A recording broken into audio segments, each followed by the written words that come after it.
Hi everyone, the Partial Prophet here. Thanks for tuning in. So I wanted to remind you that we know in part and we prophesy in parts, and so when Jesus comes, we will see more fully. So definitely study on your own. But I thank you for taking the time to consider what I have to say. And so today I wanted to talk about Daniel's statue and President Trump. Um, and so I thought this was kind of a fun subject to study. Um, and so um, this comes out of Daniel 2. Um, so King Nebuchadnezzar has a dream of a statue, and then Daniel comes and he interprets the dream. And so the dream had prophetic significance in Nebuchadnezzar's day.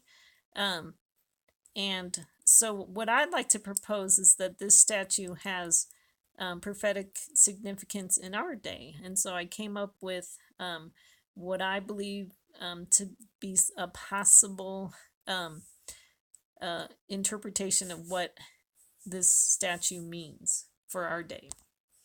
But let's read the scriptures.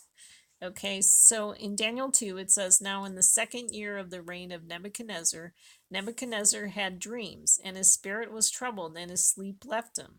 Then the king gave orders to call in the magicians, the conjurers, the sorcerers, and the Chaldeans to tell the king his dreams. So they came in and stood before the king. So I left out some scriptures. So he went and he called, the magicians and conjurers, and they couldn't interpret the dreams. And so then he got mad and he wanted to kill those people.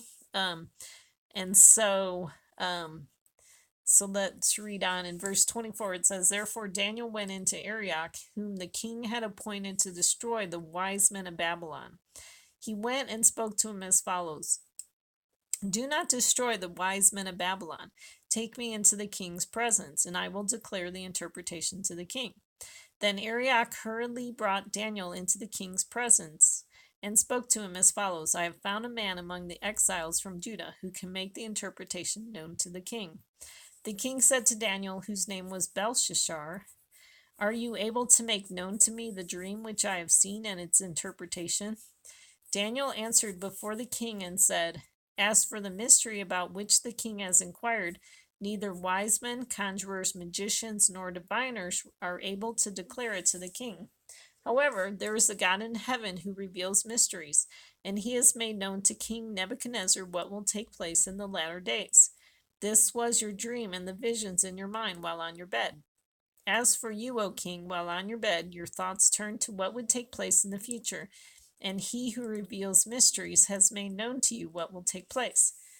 But as for me, this mystery has not been revealed to me for any wisdom residing in me more than in any other living man, but for the purpose of making the interpretation known to the king, and that you may understand the thoughts of your mind.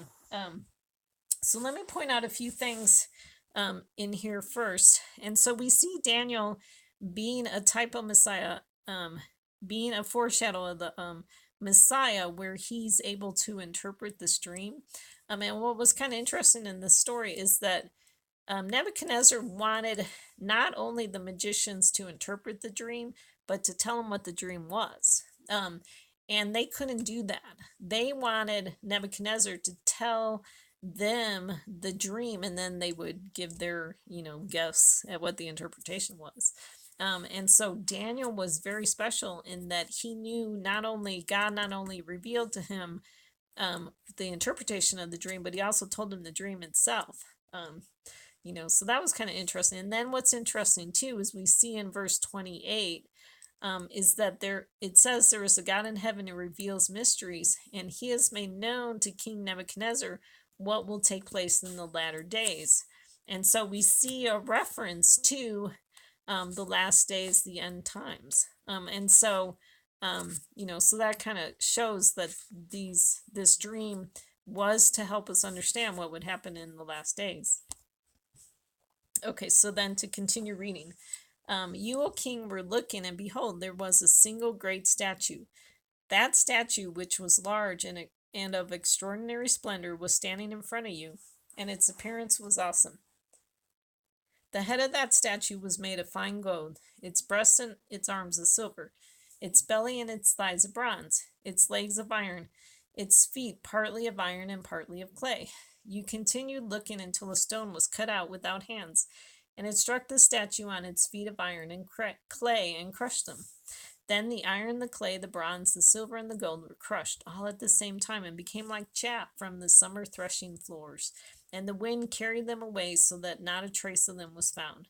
But the stone that struck the statue became a great mountain and filled the whole earth. This was the dream. Now we will tell its interpretation before the king. You, O king, are the King of kings, to whom the God of heaven has given the kingdom, the power, the strength, and the glory. And wherever the sons of men dwell, or the beasts of the field, or the birds of the sky, he has given them into your hand and has caused you to rule over them all. You are the head of gold. After you, there will rise another kingdom inferior to you, then another third kingdom of bronze, which will rule over all the earth. Then there will be a fourth kingdom, as strong as iron, inasmuch as iron crushes and shatters all things. So, like iron that breaks in pieces, it will crush and break all these in pieces. In that you saw the feet and toes, partly of potter's clay and partly of iron, it will be a divided kingdom, but it will have in it the toughness of iron, inasmuch as you saw the iron mixed with common clay. Okay, so I guess we're gonna keep reading. So verse 42, as the toes of the feet were partly of iron and partly of pottery, so some of the kingdom will be strong and part of it will be brittle. And in it that you saw the iron mixed with common clay, they will combine with one another in the seed of men, but they will not adhere to one another, even as iron does not combine with pottery. In the days of those kings, the God of heaven will set up a kingdom which will never be destroyed, and that kingdom will not be left for another people. It will crush and put an end to all these kingdoms, but it will itself endure forever. Inasmuch as you saw that a stone was cut out of the mountain without hands, and that it crushed the iron, the bronze, the clay, the silver, and the gold, the great God has made known to the king what will take place in the future. So the dream is true, and its interpretation is trustworthy. So I don't know if you're familiar with this story before, like if you've heard it before. But we know, I've heard talked about, and I believe this is really true, that the stone that was cut out of the mountain without hands is a picture of the Messiah, it's a picture of Jesus. And so this stone comes and it shatters the statue. And so, that's how we know that this is a prophecy for the last days, because we see it talks about Jesus's kingdom being set up. Because in verse 44 it says, in the days of those kings, the God of heaven will set up a kingdom which will never be destroyed. So obviously, and then it goes on to say it will put an end to all these kingdoms, but it will itself endure forever. And so we know that's a picture of the millennial kingdom of the Messiah's reign, for 1,000 years.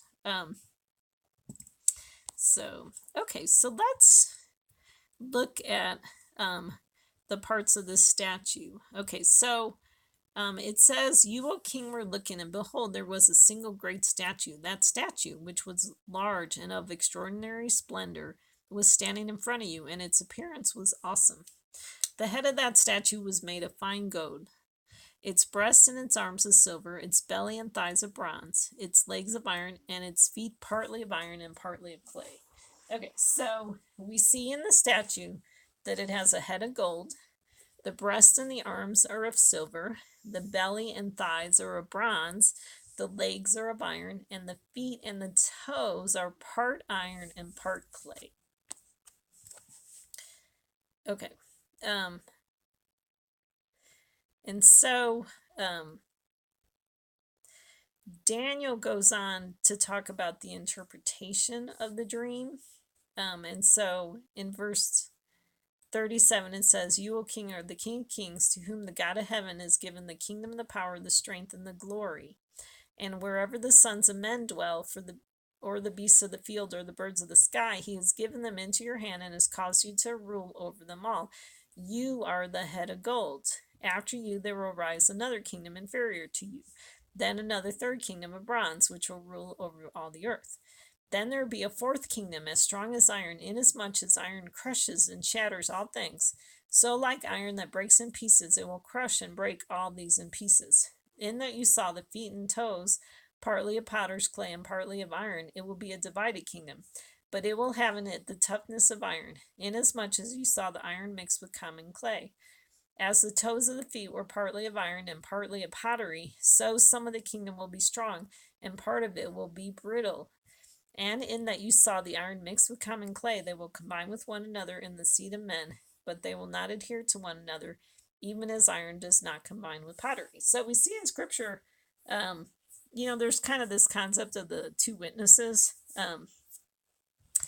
that it's like we hear about the dream and then we hear about the interpretation. And so this is the interpretation that Daniel gave.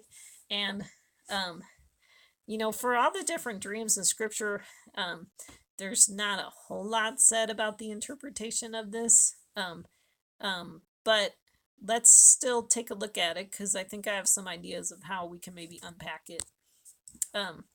And so let's look at the head of gold. And so what we're told about the head of gold is that Nebuchadnezzar was the king of kings, and Nebuchadnezzar has the kingdom, power, strength, and glory. And what's interesting about Nebuchadnezzar is that it's said about Nebuchadnezzar that he's the ruler over the sons of men, the beasts of the field, and the birds of the sky. So I was wondering what if we considered the sons of men to be the Jewish people? Because like I said, I think the men are the Jewish people, and the bride of Christ is the Christian church, and that would be the women. And then it talks about the beast of the field. So let's have the beast of the field. What if they are like people that don't follow the God of Abraham, Isaac, and Jacob? And so like Muslims would be included in that, Hindus, things like that. And then ruler over the birds of the sky. So one thought I had is we could consider maybe Christians to be birds of the sky. And so I thought it was kind of interesting that we had sort of these, obviously everything's symbolic, and so I'm just kind of making guesses. But it was kind of interesting to me because we could see, like in Israel, you got Jewish people, you got Christians, and you got Muslims, and other people, of different faiths living there. So Nebuchadnezzar could be a picture of like the prime minister of Israel, being a ruler over these different groups of people. Because Israel is kind of an interesting nation right now, of kind of the hodgepodge of people that live there.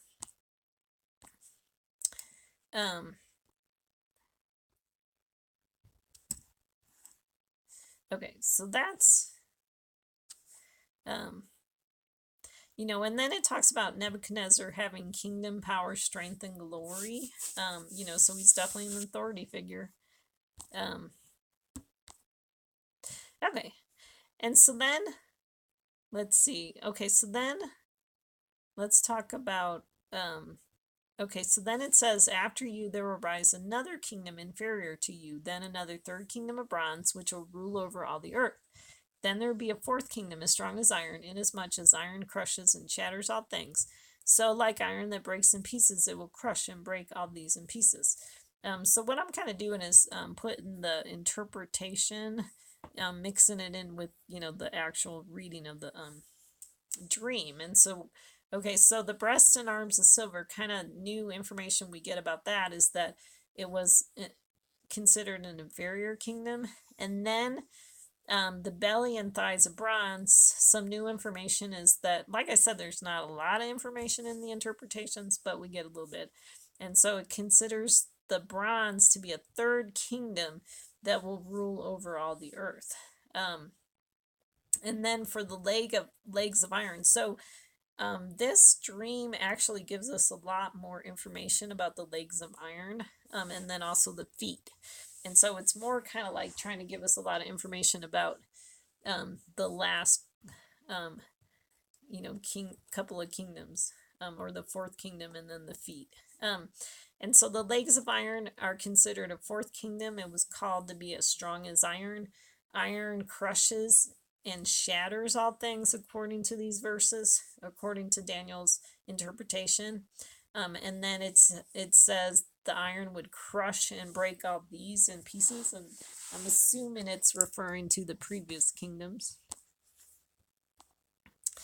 And so then what it says about the toes, it says, in that you saw the feet and toes, partly of potter's clay and partly of iron.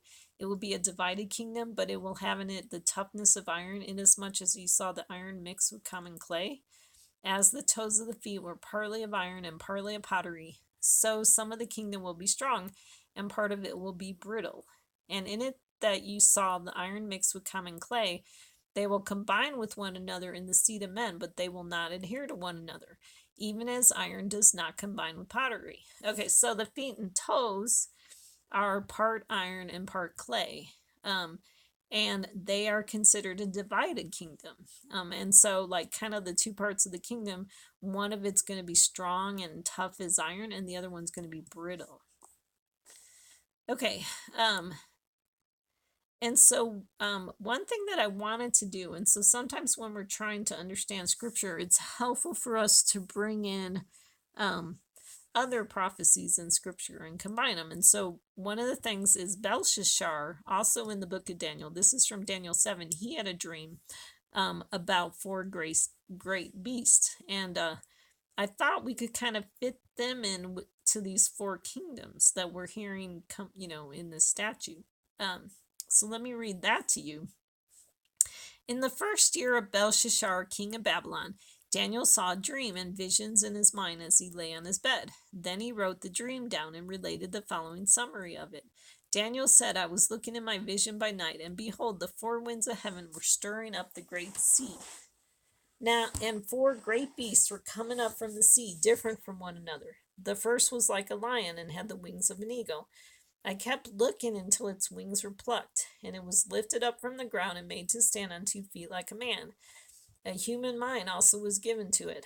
And behold, another beast, a second one, resembling a bear. And it was raised up on one side, and 3 ribs were in its mouth between its teeth. And thus they said to it, Arise, devour much meat. After this I kept looking, and behold, another one like a leopard, which had on its back 4 wings of a bird. The beast also had 4 heads, and dominion was given to it.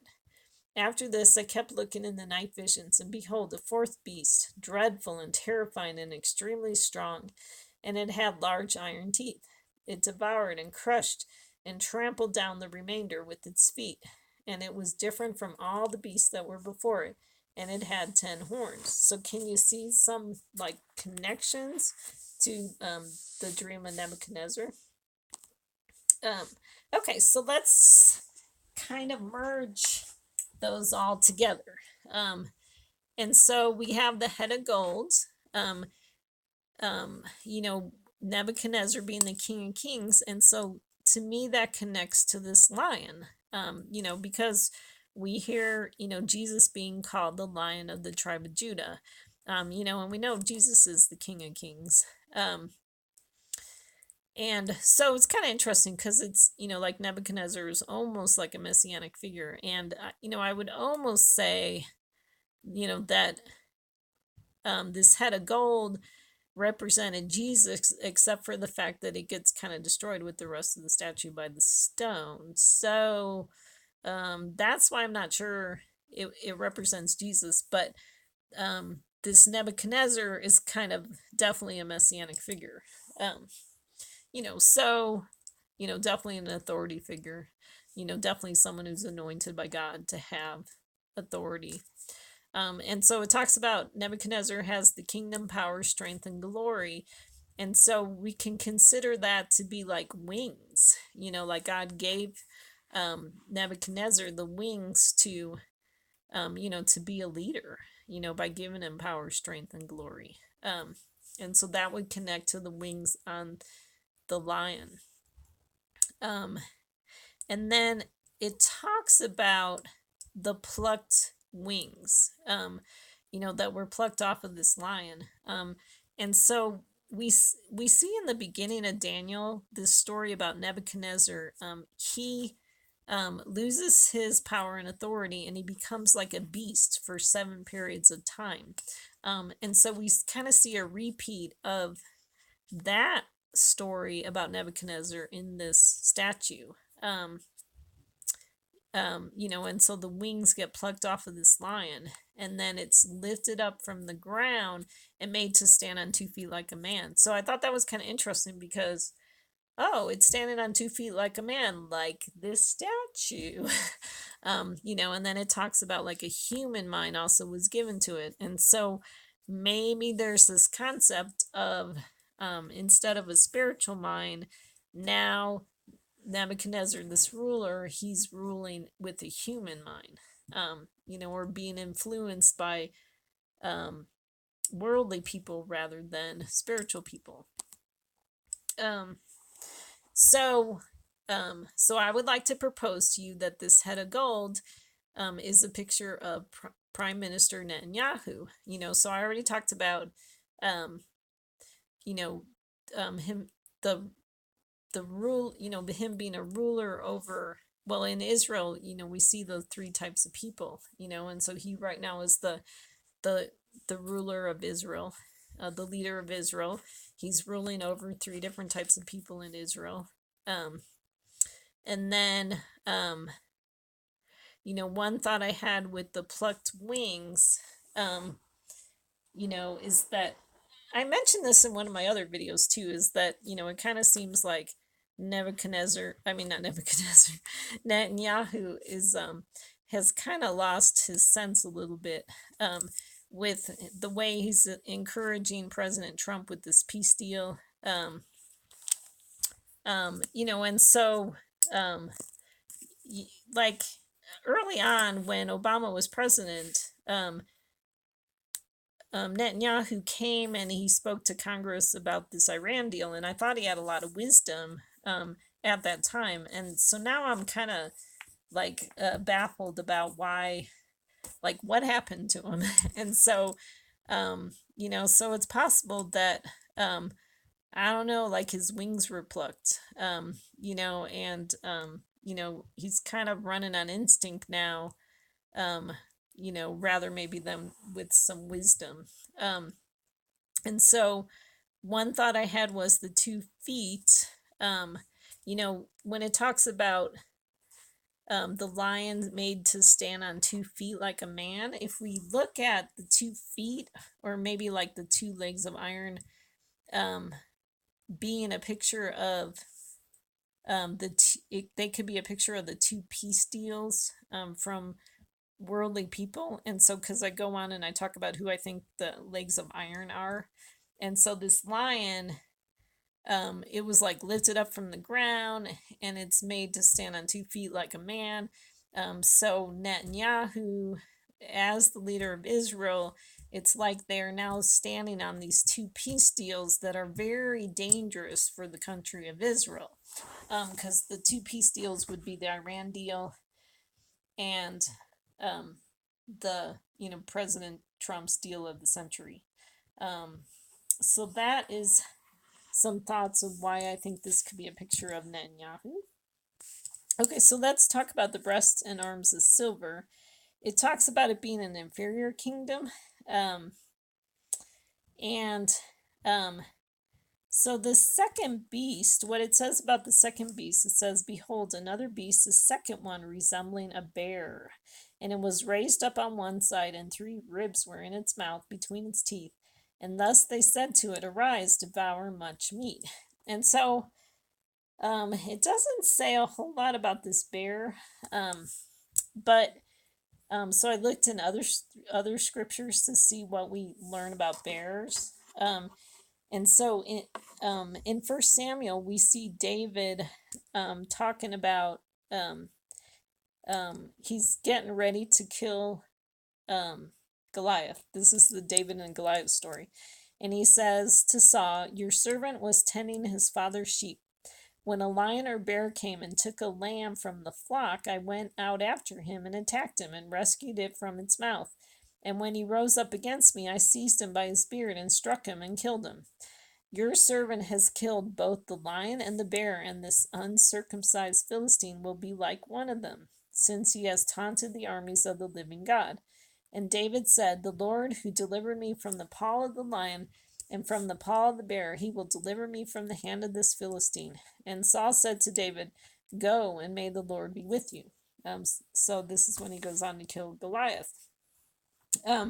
So I thought it was kind of interesting. This is definitely, I think, a prophetical story. David is definitely a messianic shadow, because David comes and kills the, Goliath, who's a picture of the Antichrist. And actually before he comes to kill Goliath, he had already dealt with a lion or a bear, I mean. And so what we're taught about lions or bears is that they come and try to steal a lamb from the flock. And so David was able to go and attack these lions or bears and rescue the lamb. So that's definitely a picture of the Messiah, that he's going to come and rescue his lambs from the lion or the bear. So that's what we know about bears. And so when you put it with this previous dream, we're told that the bear has 3 ribs in his mouth. So it's like, it's got a lamb in its mouth. And and then there's somebody encouraging this bear to devour much meat. And it's interesting because the bear is raised up on one side. So I thought that was kind of interesting. So you're going to think I'm making a big leap of faith here, and I kind of am because I don't have a whole lot of information. But my thoughts about the breasts and arms of silver would be that it's talking about Ronald Reagan and then George Bush 1 and George Bush 2. Okay, so so one of the things it says, it's an inferior kingdom. I don't really consider America that inferior from Israel. But if we consider, Israel having, like the capital of Jerusalem, and then that's where Jesus walked and stuff like that, you might, maybe see a little bit of that where, that could be why Israel's more important. And then, so one of the things that I found out in my research is that Reagan actually really had a heart for Israel because of his Christian faith. He really strongly had a heart for Israel, and he actually had very pro-Israel policies, and was a really good friend of Israel when he was president. And then with the Bushes, the first Bush apparently really kind of had problems with Israel. And so what was kind of interesting is there's actually 3 statements that are attributed to the first Bush presidency to be considered anti-Semitic statements. And the first one was like George Bush was talking out against the settlements in Israel. And, so he was considered to be sort of anti-Semitic and, sort of, he had problems with Israel. Now, the second George Bush, so this is kind of interesting. The second George Bush, they don't know if, like, maybe he kind of learned from his father and saw how, people kind of reacted when his father was anti-Semitic. And because it seemed like the second George Bush tended to be kind of more neutral on Israel. Like he was neither really like pro-Israel like we saw with Reagan, but he wasn't, sort of anti. He didn't say a whole lot about Israel, didn't really do a whole lot to either support or, come against Israel. So I thought it was interesting that this beast, this bear, is raised up on one side, so kind of like, one side was raised up ready to devour meat, and maybe the other side wasn't. And And so that's why I proposed that Reagan and George Bush 1 and 2 would be the breast and the arms of silver. I would put Reagan in the breast position because he had a heart for Israel, just like God has a heart for Israel. And then George Bush 1 and 2 would be each of the arms. Okay, so then, okay, so after this I kept looking, and behold, another one like a leopard, which had on its back 4 wings of a bird. The beast also had 4 heads, and dominion was given to it.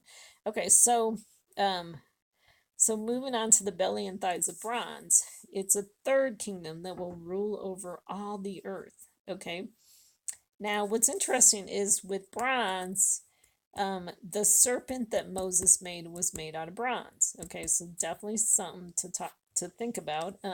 And so the fact that it was a serpent, we see connections to the Antichrist. And then also what God says about bronze in Isaiah, it says, because I know that you are obstinate, and your neck is an iron sinew, and your forehead bronze. And so kind of like rebellion and obstinance, iron and bronze are considered to be, like pictures of this rebellion or obstinance. And then, so I thought it was interesting that there's 4 wings on this leopard.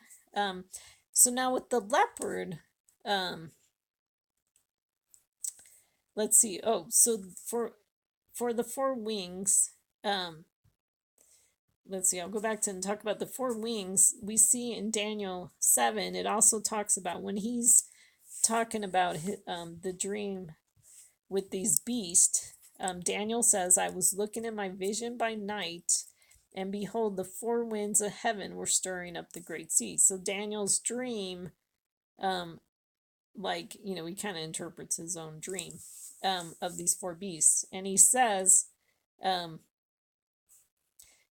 4 winds of heaven were stirring up the great sea. So now, in my studies of prophecy, I kind of connect the great sea to the Antichrist, to the lies of Satan.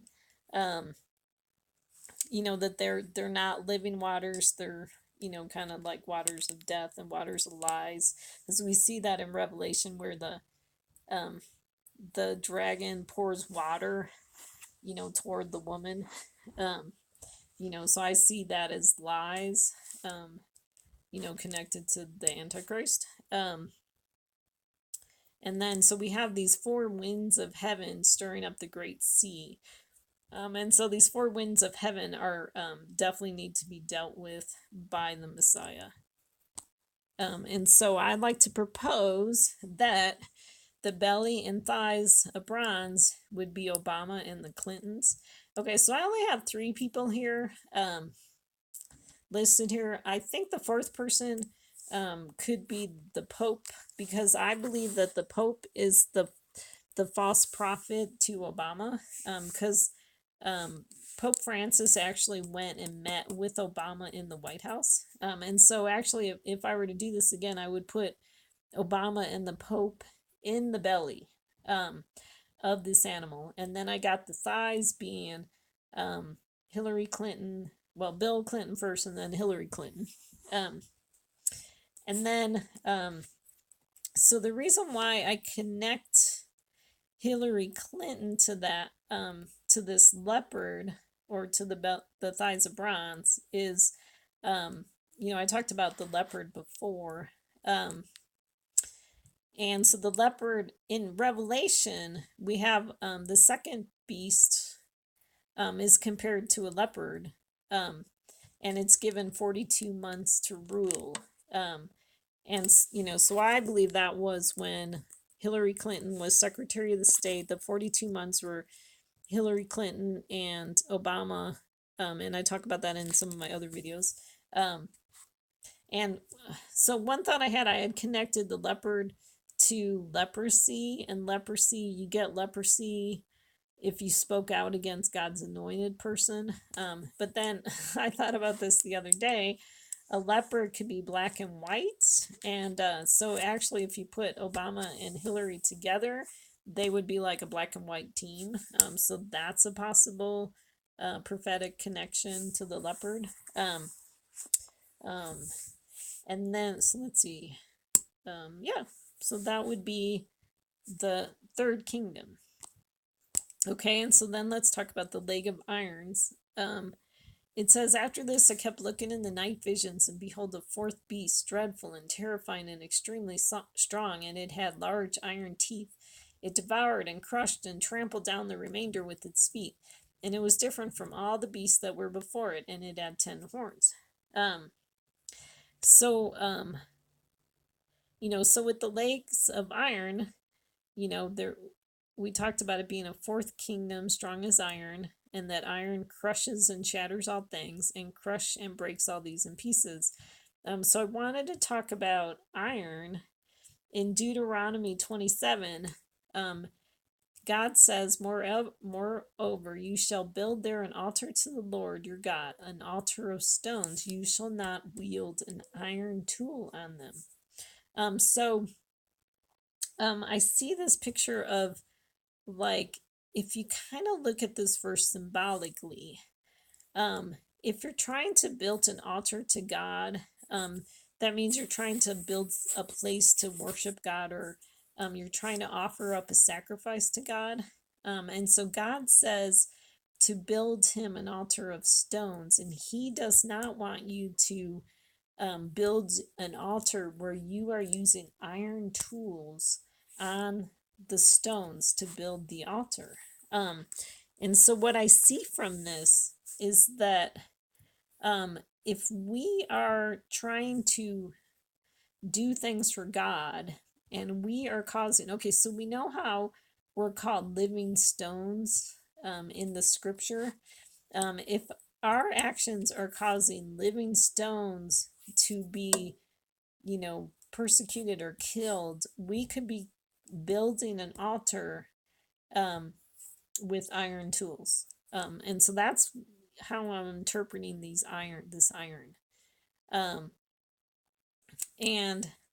So in Daniel 7:24, he says, as for the 10 horns, out of this kingdom 10 kings will arise, and another will arise after them, and he will be different from the previous ones and will subdue 3 kings. Okay, so one thought about the 10 horns is that the way it's kind of listed here, it's kind of like, out of this fourth kingdom 10 kings will arise. And so I don't think the 10 kings could necessarily have to be a part of this fourth kingdom, but that there's something about this fourth kingdom that causes these 10 kings to arise. Okay. So, and then it says another will arise after them. That's another horn. That's the little horn, which we've all interpreted to be the Antichrist. So what I would like to propose is that these legs of iron represent John Kerry and President Trump. And so I talked about that, if you're building an altar to God, you don't want to be hurting his people. And so I'd like to propose that these peace deals that John Kerry and President Trump have put together, John Kerry obviously worked with Obama, and President Trump is working with, he's got his team of people, and then, Netanyahu's also kind of sort of involved, more or less, so I'd like to propose that their peace deals are they're trying to like build an altar, which is really cutting the stones. And so that's where I get a connection to the legs of iron. They're using iron tools. When you see the picture of these kingdoms crushing and shattering all things, especially President Trump with his peace deal, it's like he's ignoring rules and laws that were in place before, and just kind of coming in and putting up his own ideas and laws and blah blah blah. So he's definitely crushing what happened before. And then, so I see a connection with these legs of iron, I see a connection to the 2 witnesses, because the 2 witnesses in Revelation 11, they prophesy for 1260 days. And I get out of these 1260 days, it's a picture of the 666. So it's like three different times that Jewish people have been, have gotten hurt, or three different decisions that cause further persecution, or, even murder of Jewish people. And then, um, yeah, so that's what I get with the legs of iron. And then for the feet and toes, okay, so then it says, in that you saw the feet and toes, partly of potter's clay and partly of iron, it will be a divided kingdom, but it will have in it the toughness of iron, inasmuch as you saw the iron mixed with common clay. As the toes of the feet were partly of iron and partly of pottery, so some of the kingdom will be strong and part of it will be brittle. Okay, so I see a connection with the feet and toes. One thing I wanted you to look at was, if you take the 2 feet and you add it to the 10 toes, you get the magic number 12, and so we know 12 is important because that's the 12 tribes of Israel. And so that's 2 plus 10 equals 12. So what's interesting is that in the story of Numbers 13, Moses sends out 12 people into the land to spy out the land, and 10 of those 12 people come back with a bad report. But then we have Joshua the son of Nun and Caleb from the tribe of Judah. They have faith and they trust that God will give them the land. And so we see that 2 plus 10 repeated in that story. And so I have always looked at the story to define these 10 horns. Like, we see these 10 horns a lot in Revelation, because the 10 horns would represent those people with a bad report, or those people that don't have faith. And then the 2 horns would represent Joshua and Caleb, who had faith. And Joshua and Caleb were the only ones that were allowed to go into the promised land. And so what's interesting too is that Joshua comes from the tribe of Ephraim and Caleb comes from the tribe of Judah. So what we see is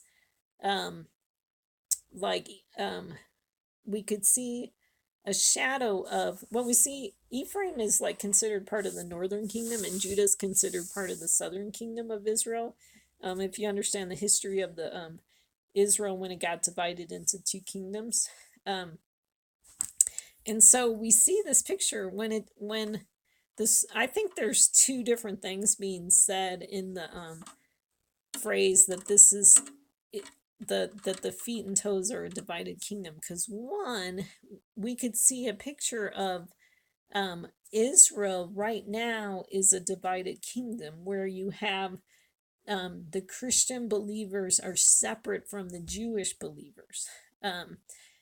Just like the northern kingdom and the southern kingdom. And so it's like the 2 feet would represent the northern kingdom and the southern kingdom. But then the other thing I saw in the expression of divided kingdom is that the divided kingdom could also be giving us a picture of, like the wheat and the tares. That with these 12 tribes, there's, some people that are the wheat and some people that are the tares. That there are the people that believe and have faith in God, and then the other people that don't. And they're all kind of mixed together.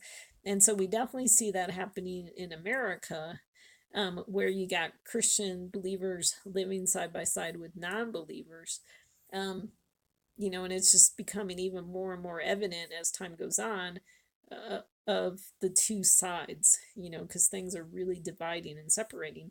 But we also see that in Israel too, that, like with the Jewish people, that they're living, side by side with other people that don't, aren't following the God of Abraham, Isaac, and Jacob. And so we also see this idea of the divided kingdom is in the story of Rebecca. So Rebecca is pregnant, and so Rebecca was married to Isaac, and Rebecca is pregnant and she's having babies, and the babies are kicking in her womb. And so then the Lord, so she's asking God, what's going on? Why are the babies kicking in my womb? And so then the Lord says to Rebecca, 2 nations are in your womb, and 2 peoples will be separated from your body. And so she gave birth to twins, and she had Esau and Jacob. Um, and Esau came out red, which is like a picture of the Antichrist. And then Jacob obviously came on to, was one of the fathers of the nation of Israel, like a big one because he had 12 kids. So, so we see that concept of two nations. Okay, so here I wanted to show you, I put the names on here, and then like I said, if I had to do it again, I'd add the Pope to, with Obama in the belly. I wondered whether Netanyahu was one of the legs of iron, until I started maybe making a connection with these two peace deals, from other studies of scripture. And so, and of course Netanyahu's the head of gold. And so what I did here was I wrote out the different presidents and the order of their presidency and the years that they were president. And so I listed Jimmy Carter, even though I don't have him in this statue. But I just wrote it out for reference so we could look at it and, think about it. But what I did was I got Ronald Reagan, George Bush, Bill Clinton, the other Bush, Obama, and Trump. We got six presidents there. And so that goes back to 1981. And really, when I was putting this together, I was like, oh, this doesn't really work because there's nothing to say that you start with Ronald Reagan, except that today I finally looked up when Ronald Reagan started running for president, and it was actually 40 years ago. And so that seemed really significant, that happened 40 years ago. Hang on a sec here, I'm looking up the exact date for you. And so then that kind of made more sense, that maybe I'm being kind of accurate with picking these presidents and ignoring Jimmy Carter. Okay, so Ronald Reagan announced his candidacy on November 13th, 1979. So this November, that would be 40 years, which is pretty significant. And also too, in this little chart of the list of the presidents, I highlighted 2001 because what happened in 2001? 9/11. And so it's kind of interesting that kind of happens a little bit in the middle of this chart, even though it's kind of more in the latter of the chart because Donald Trump, so far he's only had 2 years of his presidency. And so what is the significance of the 6? Okay, so one thought I had is, what if the 7th one is Netanyahu, is considered the, if you count the head. And so actually I listed it this way: what if the 7th one or the first one is Netanyahu? And so then you have 7 people right there listed. And so the reason why I thought that was significant is because it relates to Revelation 17. And so it says, here is the mind which has wisdom. The 7 heads are 7 mountains on which the woman sits, and they are 7 kings. 5 have fallen, 1 is, the other has not yet come, and when he comes he must remain a little while. The beast which was and is not is himself also an 8th, and is one of the 7, and he goes to destruction. The 10 horns which you saw are 10 kings who have not yet received a kingdom, but they receive authority as kings with the beast from 1 hour. These have one purpose, and they give their power and authority to the beast. Okay, so, so this is when we're talking about Babylon, the woman of Babylon. It talks about her sitting on 7 mountains. I sort of connect the 7 mountains to the 7 churches of Revelation. But it also says, and they are 7 kings.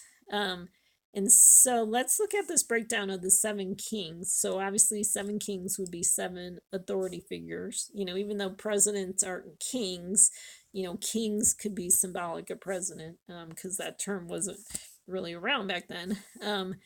And so it says of these 7, 5 have fallen, 1 is, and the other has not yet come. Okay, so let's see if that describes these 7 kings. Okay, so 5 have fallen. Okay, so let's look at, if we say 5 have fallen, mean 5 are no longer president. Is that true about 5 of these men? That is true. Okay, so now what about 1 is? Okay, so if we consider Netanyahu, is he still um is he still prime minister? Oh, well, right now it's kind of up in the air, because now they want to do a new election. But he's still kind of around right now. And then it says the other has not yet come, and when he comes, he must remain a little while. So I was thinking that could relate to President Trump, whereas I think it's possible that he won't live out his whole 4-year term. That I really am hoping we'll see the Messiah before the end of the 4 years, and actually really soon. And then it talks about the beast which was and is not, is himself also an eighth, and is of the 7. Okay, so so what so I put that in red because I definitely think this beast is talking about the Antichrist, or the dragon, and it says which was and is not. Okay, so let's look at Obama. He was president, but then he's no longer president. Okay, because we hear that term in Revelation about the fatal wound that was healed. Okay, so right now, because he's not president, it's like he has a fatal wound, but that gets I believe we're going to see that get healed, because I do believe that God's going to allow Barack Obama a short time to reign. Well, it's interesting that I picked that word, because I'm sure that's what it's going to look like, to be ruler again, because you know how sometimes God will give sinners what they ask for, because and people want Obama to come back as president. And so it says he was of the 7. Okay, so he is of these 7 people that I listed. And then it says he was and is not, so he's no longer president. And then he says it's also an eighth, so like he's coming to be the 8th president on this list, or the 8th person on this list. And then he goes to destruction. So I believe we're going to see Obama return and bring destruction to America.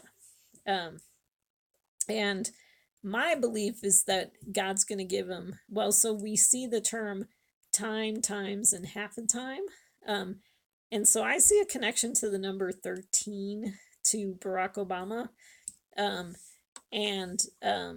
And so if you take 13 and you do time, if you say times is 13 days, and then 2 times is 26 days, and then half of that time, you get 45 and a half days, or 46 days or something like that. And so we see, because we also see in Daniel where it talks about the 1290 days, and then you're blessed if you could wait to the 1335 days, and there's a difference of 45 days. And so that's the math that I did to come up with time, times, and half a time. But it's definitely symbolic. We don't know for sure, so we'll just have to wait and see. So that's my thought about this list. And so like I said, we could put the Pope in the belly with Obama. And so the 4 winds that need to be dealt with by the Messiah would be Obama, the Pope, Bill Clinton, and Hillary. Or maybe the 4 are Obama, Bill Clinton, Hillary, and John Kerry. I'm not sure. And that the false prophet maybe is not represented on this picture. I definitely, did I mention this before? I definitely believe the Pope is the false Messiah of Obama, because they met at the White House. So I definitely think there's a connection there. And what's interesting too is that we had Trump and Netanyahu met at the White House. And so there's, some kind of connection there. I see it more with, Netanyahu is definitely encouraging Trump, so you definitely could maybe call him the false prophet of Trump. Okay, so that's my thoughts on Daniel's statue. Obviously, we'll see what happens. But then, that leads us into that would be show us that we're not here. I'll go back to the screen.